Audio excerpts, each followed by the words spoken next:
past, we saw the need of our people, medical need. And so, by the grace and mercy of God, we were motivated to organize medical missions for our people, because I believe that charity begins at home.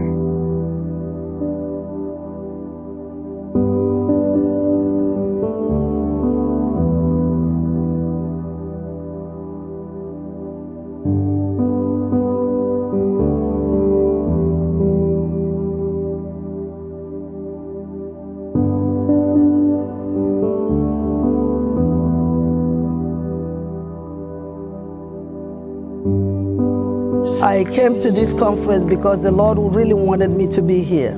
Originally, it was not planned, but after the San Antonio, Texas conference, it became a burden. I tried to battle with God. The burden would not be lifted. So I came back from that conference and gathered myself together and came. Each year we come, we get people treated, we may not be doing much, but the little we are able to do alleviates a lot of their problems, medical problems and needs.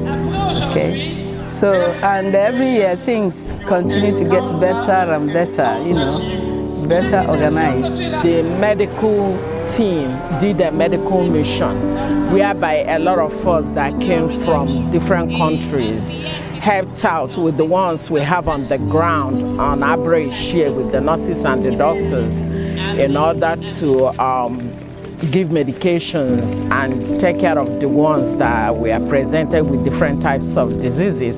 For the first time this year, I experienced a medical mission. I've seen the team working, I've seen how busy they are, but for the first time this year I had an actual experience because I had a need. I was amazed that what was prescribed for me was sourced through the medical mission.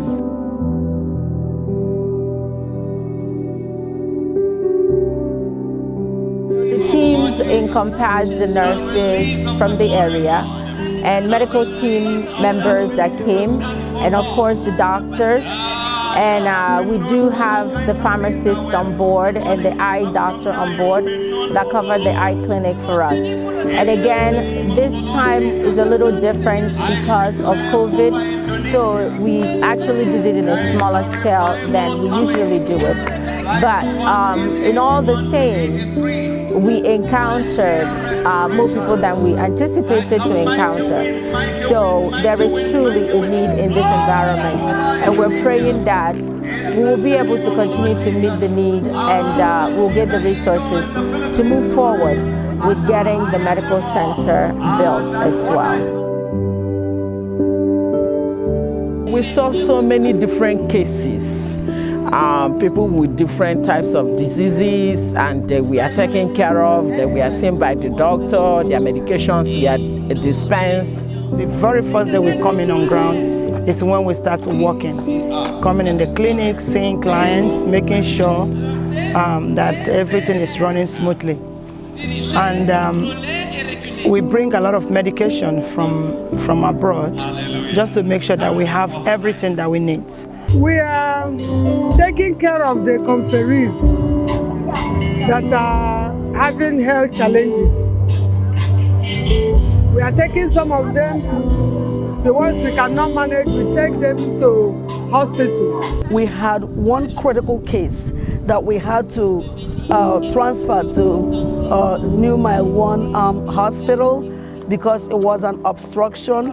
So we got there, had to pass an NG tube to deflect the gas and the fluid that was causing that excruciating pain. The patient was later discharged and back on the camp with us, and would follow up with the surgeon that did surgeries on her in February and May. So I want to also say that I was so thrilled when I saw her the next day in the campground. And the Lord spoke that He's healing all kinds of diseases, all manner of diseases. He said He will arrest cardiac arrest. And I saw that walking, I saw that on ground here. So I want to say that God, we give God all the glory and all the praise, for He is the one that brought us this far. We see over 200 people each day that comes in with high blood pressure, hypertension, pain, stomach virus, eye problem, and other things that are really not a whole lot, but these other ones are the major that we saw them. We discovered that majority of these women that came were having problem with the reading. And so meaning, even when we are giving them some of the glasses we brought that has some strength, they were so excited because now they can read their Bible, you know, and that is so awesome that they can read their Bible. Some of them have not read Bible for some time now, you know, because of the eye issue. And then we're able to see the ones that come with pain, you know, and different areas. But the doctors, the nurses were very, very helpful, and the eye doctor was really helpful. These 5 days we've seen people with high blood pressure, diabetes, malaria issues, and so many other, even lacerations. We had someone that was working and had a very deep laceration and had to be sutured, something that we did not plan for. And the reason why we're doing this is because this community doesn't have a medical center or a hospital that is close by. In this particular town, Abra Ishir, River State, they don't have any hospital here. So we do this every year during the International Conference of Wailing Women. We bring medications. There are people, different professions, doctors, nurses, and pharmacists, and we take care of them. We reach out to them, those in the rural areas, and there are a lot of people that came to the conference because of lack of medical centers. So we are soliciting for funds in order to be able to bring down equipment, bring down medications, and also to build a medical center. Anytime we had our international conference, I noticed that the number of the conferees, they are so much, there are so many, that this living farmers clinic that we are carrying out is not enough for them. Rather, we need a hospital. Because in the hospital sector, there will be a lot of things layout. We have wards, different wards, including labor ward, maternity, we inclusive. We do this just like a mini clinic that is being carried out during the international conference. What appalled me was that the one medication that I needed cost me 4,500 naira to source from the outside chemists. And I wondered how people cope. And I understood why so many women look forward to this annual event where they come down to the Wailing Women Global Conference and they're seen by doctors and they're given medication and they're given all that's needed. I'm very excited about this project, and the need I see is, I see a need for equipment. I see a need for scans, because I also know of a situation where they had to go outside to source diagnostic equipment, and all that costs money. So my hope is that people will give. This is such an incredible soil to sow into, because of the way people have, come to depend on it. And having experienced it firsthand, I definitely am one of its champions. In the clinic, we have been having a lot of problems because it is a very tiny room that was given to us. We just want to expand, have this hospital where we can see as many clients as we can. And also, because when they come, some of them get sick, and we don't have beds, we don't have place to put them, and it's so disheartening that we cannot function effectively because of the little space that we have.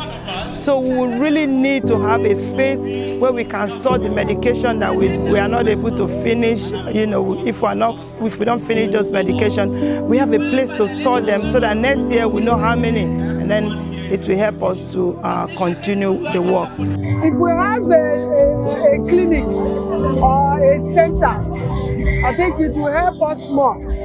Like emergencies, we don't have where to keep them as we are just trying to make an improvise in form of beds and all. So we need help. We are soliciting for funds to enable us build this center, So, and we are appealing to people, whoever that can help us, because we can't continue to stay in tents, and when it rains, the grounds are not too wonderful. They are muddy, and people stay in the open, and they are beaten by rain and stuff. So that's why we are thinking seriously of putting up that medical building, in the city, so that it will make life easier for people when they come. The medical center in this environment, it is well needed, and we are really hoping that we will be able to get the resources that we need to do that for this community. So if you have an opportunity to sow in this, just know that its reach is far. It's called an outreach because so many people come from different parts of Nigeria and even from other foreign countries, African countries, and they have access to this medical care. They have access to quality medical care. I want to applaud Dr. Ephraim for his diligence, and the two medical doctors that helped us, more kudos to them. I also want to acknowledge the eye doctor. A lot of them had eye problems, and he was able to see them and take care of them. The patients, I want to say shout out to you, doctor. And of course, the nurses,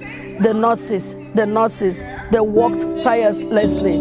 The two pharmacists, they worked tirelessly. They did, a lot of times, they didn't even take any break. No break. They walked through break. They walked through, no break because of the amount of crowd that we were seeing. So I just want to say to God be the glory. I want to thank those that has really helped us, giving us medication one way or the other, especially from Houston, Texas. I want to thank Crystal Pharmacy for all the medication he has really given to us. As we come, we bring them over here to help our community, to help our families over here in Wailing Women Worldwide, especially since we have this village, Abara village, that we have been coming. It has been a tremendous help. We must not fail to say thank you to the community that we are serving. It is a privilege that has been given to us. We are very grateful to our mother, Mama Laide, to have made this opportunity available to us, to Dr. Ephraim, our mothers, our international mothers, enabling us to even be a part of what they are doing and a part of the City of Refuge. So we are praying that going forward, that the Lord will continue to help us and make the vision clearer for us as we embark on getting the medical center built.